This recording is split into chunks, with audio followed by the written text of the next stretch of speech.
السلام علیکم. که چېرته تاسو غواړئ چې د یو چا د ایمو یا د واتس اپ کال ریکارډینګ کړئ نو دا ویډیو تر اخره پورې ضرور وګورئ. په نن ویډیو کې به زه تاسو ته دغه طریقه هم چې تاسو څنګه کولی شئ چې تاسو ته څوک په واتس اپ باندې یا په ایمو باندې ویډیو کال وکړي او هغه تاسو په خپل موبایل کې ریکارډینګ کړئ.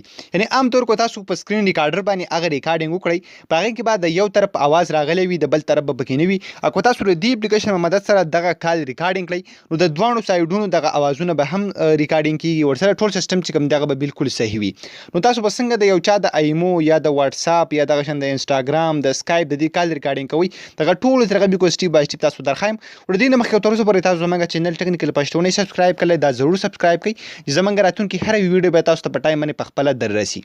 نو زه یم ستاسو ورور حسن شاهد، تاسو ګورئ ټکنیکل پښتو یوټیوب چینل. راځئ چې ویډیو شروع کړو. ګورګورو د ټولو مخکې به تاسو په خپل موبایل کې د دغه طریقې لپاره دا اپلیکیشن انسټایل کوئ.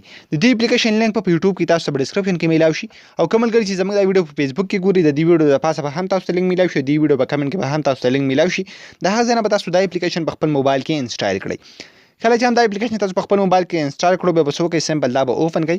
کله چې هم تاسو اوپن کړئ په دې کې ډېر زیات په اسانه طریقه باندې تاسو دغه کالونه چې کوم دي هغه تاسو ریکارډینګ کولی شئ. بیا به تاسو وکړئ سمپل په دې پلس نشان باندې کلیک کړئ. کله چې هم تاسو په دې پلس نشان باندې کلیک کړئ تاسو له به سټارټ اپشن درکړي، بیا به څه وکړئ په دې سټارټ باندې به کلیک کړئ.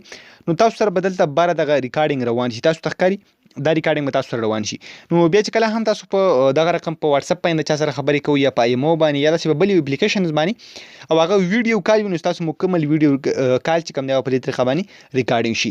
نو خو ګورګورو امید لرم تاسو به دا ویډیو خوښ شوي چې په نن ویډیو کې ما تاسو ته دغه طریقه وښووله چې تاسو څنګه کولی شئ چې یو چا د مسینجر یا دغه شان د واتس اپ د ایمو د دې کال ریکارډینګ کوي ډېر زیات په اسانه طریقه باندې. نو که ویډیو مو خوښ شوي د خپلو ملګرو سره ضرور شیر کړئ چې هغوی ته هم څه پیدا واخلي، او موږ به خپلو دعاګانو کې یاد ساتئ. د الله په امان.